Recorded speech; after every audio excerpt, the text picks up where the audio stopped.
बात बताते हैं। जब भी आप ग्रंथों को उठा करके पढ़ोगे, प्रथमान योग ग्रंथ, तो यही लिखा रहेगा कि भगवान की भक्ति करने से समस्त संकट टल जाते हैं, समस्त बाधाएं दूर हो जाती है। और आचार्य भगवान स्वयं कहते हैं, आचार्य समंतबद्ध स्वामी जी ने स्वयं दूसरी शताब्दी में कहा है, काम दुही काम दाहिनी। क्या कहा रत्नग्रंथ श्रावकाचार्य में? भगवान की भक्ति देवादिदेव चरणे परिचरणम सर्व दुख निर्हरणम काम दुही काम दाहिनी परिचुनियात आद्रतो नित्यम। यानी उन्होंने फल भी बताया, काम दुही और काम दाहिनी। क्या होता है भक्ति करने से?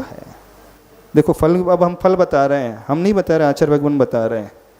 कामदुही मतलब होता है जैसे कामधेनु गाय होती है ना, अथवा कल्प वृक्ष होता है।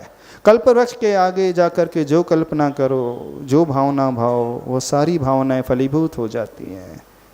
एक फल सबसे बड़ा होता है भक्ति का। दूसरा फल है कामदाहिनी, हमारे काम को नष्ट करने वाली, हमारी कामनाओं से ऊपर उठाने वाली, हमारी आकांक्षाओं के ऊपर विजय प्राप्त कराने वाली, जो हमारे विकल्प के कारण बनते हैं, उनसे ऊपर उठा करके बहुत आनंद वाले स्थान पर पहुंचाने वाली।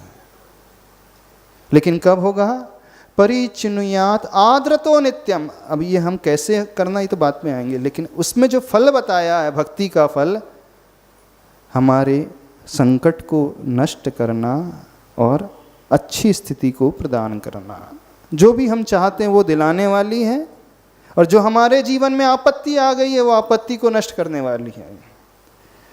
हाँ, ये फल आचार्य भगवान स्वयं कह रहे हैं, आचार्य भगवान समंतभद्र स्वामी जी कह रहे हैं, और निश्चित रूप से फल मिलता है। अब हम क्या कह रहे हैं उस बात को थोड़ा बहुत गहराई से समझो, इस रहस्य को पकड़ने की कोशिश करो। संकट में आकर भक्ति करना और संकट निवारण के लिए भक्ति करना, दोनों में बहुत अंतर होता है। जीवन में संकट आ जाए तो भक्ति करना, एक थीम क्या है? जीवन में जब जब विपत्ति आ जाए तब तब प्रभु की भक्ति करना चाहिए। और दूसरा कारण क्या है, दूसरी परिस्थिति क्या है? हे प्रभु, मैं भक्ति कर रहा हूँ, इस भक्ति के प्रताप से मेरी बाधाएं, विघ्न, परेशानियां, संकट दूर हो जाएं, इस भावना से भक्ति करना। कितना अंतर है दोनों में। जब जब जीवन में प्रतिकूलता आएंगी, संकट आएंगे, कष्ट आएंगे, यही कहा जाएगा कि भगवान की भक्ति करो, कहा जाएगा। लेकिन यदि हम कष्ट को दूर करने की भावना से कर रहे हैं, संकट दूर करने की भावना से कर रहे हैं, तो वह बेस्ट कैटेगरी नहीं है। हे भगवान, मैं आपकी भक्ति क्यों कर रहा हूँ? मेरे संकट दूर हो जाए इसलिए नहीं, क्योंकि मैं संकट में हूँ, मुझे इतना मजबूत बना देना, मुझे इतना बलवान बना देना, मेरी शक्ति इतनी भीतर से बढ़ा देना कि बड़े से बड़े, इससे भी बड़े संकट मेरे जीवन में आ जाएं, मैं हर उस संकट को बहुत आसानी से समतापूर्वक झेल सकूं। यदि ये उद्देश्य लेकर के भक्ति करोगे तो मानना आपकी भक्ति सर्वोत्कृष्ट भक्ति मानी जाएगी और वह सब कुछ दिला जाएगी। क्योंकि आचार्य भगवान ने भक्ति की थी है। किसकी भक्ति की है? आदिनाथ प्रभु की, प्रथम तीर्थंकर की भक्ति की। आचार्य मानतुंग स्वामी महाराज जी ने की थी। क्यों की थी उन्होंने? कथा क्या आती है, 48 तालों में बंद कर दिए गए थे। उज्जैन नगरी की यह घटना है, कथा भी पढ़ी है सबने। हाँ, उज्जैन नगरी की घटना है, 48 तालों में बंद कर दिया गया था। संकट उन आचार्य मानतुंग स्वामी महाराज पर आया था।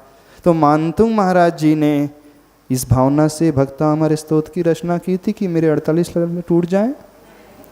किस भावना से की थी?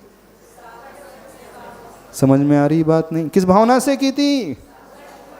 हे प्रभु, 48 ताले से मैं मुक्त हो जाऊं, इसकी चिंता नहीं है। मेरे जीवन में संकट आया है तो उस संकट की स्थिति में मैं अपने परिणामों को संभालने के लिए, अपने आत्मिक बल और शक्ति को बढ़ाने के लिए आपकी भक्ति कर रहा हूँ, आपकी भक्ति में डूब रहा हूँ। बस यही एकमात्र उद्देश्य, और कोई उद्देश्य नहीं। और जो ये उद्देश्य लेकर के भक्ति करेगा वो बिल्कुल आचार्य मानतुंग स्वामी महाराज जी जैसा हो जाएगा। उसके जीवन में जितने भी संकट के ताले हैं ना, वो अपने आप खुलते चले जाएंगे, दूर होते चले जाएंगे। लेकिन हम यह सोच करके कर रहे हैं, कौन सा है, कौन सा वो 45 नंबर का श्लोक कौन सा है? उद्भूत भीषण जलोदर भार भुगना सोच्याम दशाम मकबता च्युत जीव। हे प्रभु, बड़ी परेशानी आ गई है, इसलिए भक्ति कर रहा हूँ, सब संकट शरीर के दूर हो जाए। हमने बहुत नीचे गिरा लिया, माइक से बोलना, हमने बहुत अपने आप को नीचे ला लिया। क्यों ला लिया? क्योंकि हमने जो भी पढ़ा, जो भी रचा, जो भी कहा, जो भी व्रत किए, उन व्रत को, उस भक्ति को हमने बेच दिया। किस लिए? अपनी बीमारी ठीक करने के लिए। नहीं बेच दिया? बेच दिया कि नहीं? सौदा किया कि नहीं भगवान से? मैं भक्तामर का नियम ले रहा हूँ, 48 दिन तक लगातार करूँगा, 48 व्रत करूँगा, 48 उपवास करूँगा। क्यों? बड़ी आपत्ति आई है भगवान परिवार के ऊपर, और आप ही ने लिखा है, आप ही ने कहा है, काम दुही काम दाहिनी। तो काम को नष्ट करने वाली है और मेरी कामनाओं को पूर्ण करने वाली है, तो मेरी कामना तो पूरी होंगी। अब देखना, आप कहोगे कि तो दोनों तरफ से फंसाया जा रहा है। एक तरफ तो कहा जा रहा है काम दुही और काम दाहिनी, और दूसरी तरफ कहा जा रहा है कि भगवान से कुछ आकांक्षा नहीं रखना। देखना, फल मिलेगा बिल्कुल, ये कहा जा रहा है, लेकिन मुझे ये मिल जाए इसलिए मैं भक्ति कर रहा हूँ, ये नहीं होना चाहिए। तो मानना हमारी भक्ति जो है सर्वोत्कृष्ट भक्ति है, निकांक्षित भक्ति है, वह सब कुछ देने वाली है। सभ्यता में यही कहा जाएगा, व्यवहार में यही कहा जाएगा कि भगवान की भक्ति से ही सब कुछ मिला है। प्रभु आदिनाथ की भक्ति आचार्य मानतुंग स्वामी महाराज जी ने की थी, तो वे 48 तालों के बंधनों से मुक्त हो गए। जब ये बंधनों से मुक्त हो सकते तो हम और आप क्यों नहीं हो सकते? अंतर समझ में आ रहा है कि नहीं? कहने में यही आएगा, कथन में यही आएगा कि भगवान की भक्ति से समस्त संकट दूर होते हैं। और जब जब जीवन में संकट आए तब तक भक्ति ही करना है और कहीं नहीं भागना है, इधर उधर नहीं जाना है, इधर उधर के देवी देवताओं के चक्कर नहीं लगाना है, कहीं झाड़ा फूकी नहीं कराना है, कहीं चादर चढ़ाने नहीं जाना है, किसी को माला चढ़ाने नहीं जाना है, लाल कपड़ा चढ़ाने नहीं जाना है, स्वास्तिक बनाने नहीं जाना है, किसी पेड़ की आराधना नहीं, किसी अन्य मिथ्या देवी देवताओं की आराधना नहीं, सरागी की आराधना नहीं, वीतरागी की आराधना करना है। लेकिन वीतरागी की भी आराधना क्यों करना है? बात समझ में आ रही है? नहीं समझ में आ रही है? वो पाठशाला में नियम ले लिया था, मम्मी ने सिखा दिया था, रोज भक्तामर पढ़ना चाहिए, इस कारण हम पढ़ रहे हैं, कल्याण नहीं होगा। कुछ किसी ने कहा था वो कर्मों का क्षय हो, दुखों का क्षय हो, कष्टों का क्षय हो, बोधि की प्राप्ति हो, समाधि की प्राप्ति हो, सुगति में गमन हो, जिनगुण संपत्ति हो, मजमू कहा सबने रट ली है। वैसे दुख खो कम खो बोई लाओ सुगई गमनम समाई मरणम जिनगुण संपत्ति हो मज्जम, सबने रटा है।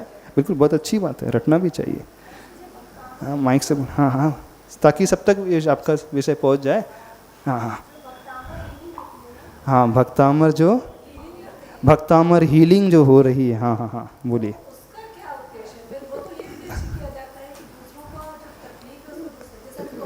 हाँ हाँ, भक्तामर हीलिंग में भी वह श्लोक पढ़ करके प्रभु का अभिषेक करते हैं।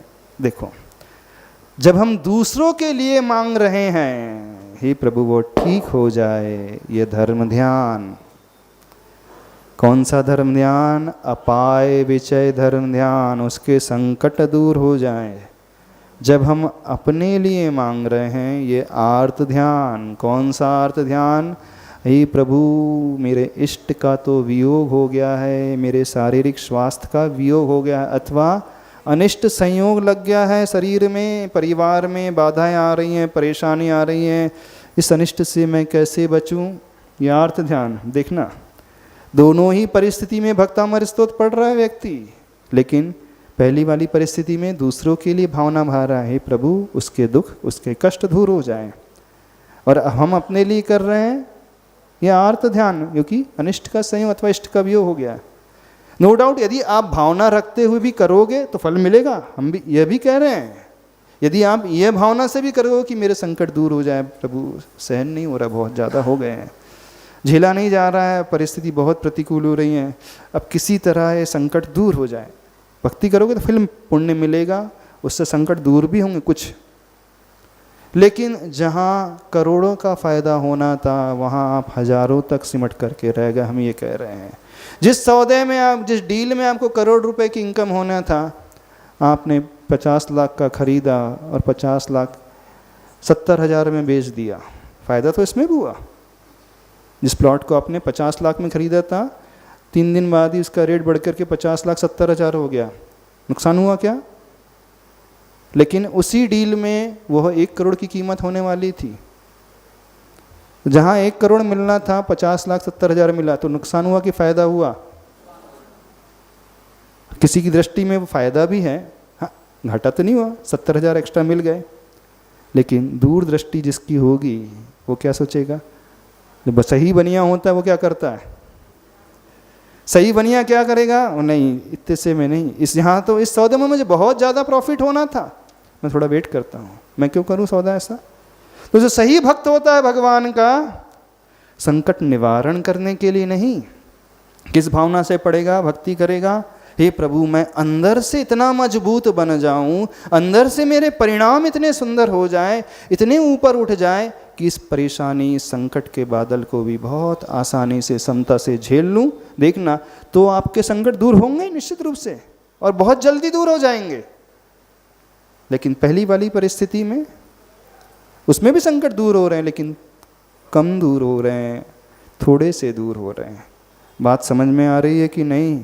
तो पहला रीजन, उद्देश्य पकड़ो भक्तामर स्तोत्र को पढ़ने का, प्रभु की भक्ति करने का उद्देश्य क्या होना चाहिए? अब बताओ, समझ में आया? तो क्या उद्देश्य होगा आपका? हाँ, देखने में तो ये आ रहा, आचार्य भगवान ने पढ़ा तो उनके ताले खुल गए, वो मुक्त हो गए बंधन से, तो हम भी अपने बंधनों से मुक्त होना चाहते हैं। हाँ, यदि आप आत्मिक बंधनों से मुक्त होना चाहते हो, कर्म बंधन से मुक्त होना चाहते हो, ऐसी गहरी श्रद्धा है, शब्द की श्रद्धा नहीं बात कर रहे हैं, अंदर की श्रद्धा की बात कर रहे हैं, शाब्दिक की बात नहीं कर रहे। शब्द से तो व्यक्ति बोल लेता है और ये बोलना बहुत आसान होता है, लेकिन जिस समय व्यक्तामर का वो पाठ कर रहा है, अब आपको एक चीज़ और बता देते हैं, समय हो गया हमारा, हाँ, इतनी बजे तक रहेगी अपनी, इतनी बजे तक, नेट 4 बजे छोड़ देंगे। हाँ, जब भी आप भक्तामर स्तोत्र पढ़ रहे हैं, स्तोत्र पढ़ने के पहले, कायोत्सर्ग करने के पहले एक चीज़ सभी लोगों से कहना चाहते हैं, आप यह अपने मन में भाव पैदा करना कि मैं क्यों कर रहा हूँ। जब जब पढ़ते हो तब तब यह भाव आना चाहिए, ये इतना महिमावान स्तोत्र है, इतना महान स्तोत्र है। क्यों महान है? इसकी रचना सामान्य व्यक्ति ने नहीं की, किसी पंडित ने नहीं की, किसी असंयमी ने नहीं की, इसकी रचना की तो महानतम आचार्य परमेष्टि आचार्य भगवान महानतम स्वामी महाराज जी ने की इसकी रचना। इस रचना को उन्होंने लिखा और उस स्तोत्र को मैं पढ़ने जा रहा हूँ। संकट दूर हो जाए इसलिए नहीं, आदतन इसलिए नहीं, नियम लिया है गुरु से इसलिए भी नहीं, अथवा गुरु ने नियम दिया इसलिए भी नहीं। समझना, हमने नियम लिया नियम पालन करने के लिए तो भी कुछ नहीं होगा। क्यों? हे प्रभु मैं अंदर से इतना मजबूत हो जाऊं, बस ऐसी भावना अपने भीतर लाना चाह रहा हूं, और इसलिए इस महान स्तोत्र को, महानतम स्तोत्र को मैं पढ़ने जा रहा हूं। इसकी महिमा को पहले समझो, फिर पढ़ो, फिर देखना इसका फल कई कई गुना ज़्यादा आपको मिलेगा। जब तक हम उसकी वैल्यू नहीं करेंगे, जब तक हम उसकी कीमत नहीं समझेंगे, फल नहीं मिलता। तो कोई भी कार्य करने के पहले उसकी वैल्यू को आंकना सीखो। कीमत कितनी है? तो छोटी मोटी कीमत नहीं, बहुत महान चीज है। स्तोत्र बहुत सारे हैं, क्यों भक्तामर स्तोत्र इतना प्रचलन में आ गया बताइए? क्योंकि ये वीतरागी महापुरुष के द्वारा लिखा गया है, उसका चमत्कार दुनिया ने, सारी दुनिया ने देखा। हम वो कथा को अभी नहीं बताना चाहते, कथा सुनी है, यदि समय हो तो हो सकता है कल बता दे। फिर इस भावना को लेकर के आएंगे और इस भावना से जब हम पढ़ना शुरू करेंगे तो उसका चमत्कार आप अपने जीवन में देखना। आप अंदर से बहुत मजबूत हो जाएंगे। आपका आत्मिक बल जो है ना, कॉन्फिडेंस लेवल, विल पावर, जो इच्छा शक्ति है ना, वो बहुत मजबूत हो जाएगी। और जो पुण्य बंध है वो तो परोक्ष में है, वो कब मिलेगा उसका फल अभी हम उसकी चर्चा कर नहीं रहे हैं। अभी वर्तमान में हमें क्या मिलने वाला है हम उसकी बात कर रहे हैं। तो वर्तमान में हम एक विश्वास से भर उठेंगे, और जब व्यक्ति दृढ़ विश्वासी हो जाता है, आत्मविश्वासी हो जाता है ना, तो बड़े से बड़े संकट भी वो बहुत आसानी से झेल लेता है? बड़े से बड़े संकट भी उसे नहीं डिगा पाते, नहीं गिरा पाते। और जब व्यक्ति कमजोर मानसिकता का होता है तो एक छोटे से हवा के झोंके में गिर करके रह जाता है। हाँ? जो पौधा छोटा सा होता है, हवा का थोड़ा सा झोंका आया गिर जाता है, और जब वो पौधा जो अपनी गहरी जड़ों को जमा लेता है, ऊपर भी बढ़ जाता है, नीचे भी बढ़ जाता है, झोंके से गिरता है, छोटे से नहीं, बड़ा से बड़ा तूफान भी आ जाए तो भी नहीं गिर रहा है। क्यों? क्योंकि उसने अपनी जड़ों को गहरी जमा लिया। गहरी जड़ी, जब उसकी जड़ें गहरी हो गई तो उसने बड़े से बड़े संकट को भी आसानी से झेल लिया। यानी कि ये इस स्तोत्र का लाभ क्या होगा? हर व्यक्ति जो इसे इस भावना से पढ़ेगा, उसकी जीवन की जड़ें जो हैं बहुत गहरी हो जाएंगी। फिर देखना, आप छोटे मोटे संकट की क्या बात कर रहे हैं, बड़े बड़े संकट परिवार में भी आ जाएंगे ना, वो आपको प्रभावित नहीं कर पाएंगे। क्यों? जैसे वो वृक्ष जो बड़ा हो जाता है, गहरा हो जाता है, वो बड़े बड़े तूफान को भी झेल लेता है, उसे कोई प्रभावित नहीं कर पाता, क्योंकि उसकी जड़ें बहुत गहरी हैं। लेकिन अभी सबकी जड़ें जो हैं बहुत उथली हुई हैं, अंकुरन जस्ट फूटा ही है। तो इस स्तोत्र को पढ़ करके क्या करना है? अपनी जड़ों को मजबूत बनाना है, गहरी बनाना है। तो संकट निवारण के लिए हम भगवान आदिनाथ की भक्ति नहीं करने जा रहे हैं। क्यों जा रहे हैं? हे प्रभु, संकट मेरे जीवन में आया है, परेशानी मेरे जीवन में आई है, तो मैं अपने आप को मजबूत बनाने के लिए आपकी भक्ति कर रहा हूँ। और फिर देखना, इस भक्ति का चमत्कार आप अपने जीते जी अवस्था में ही देख लोगे, आपको फल मिल जाएगा, बहुत अच्छा फल मिलेगा।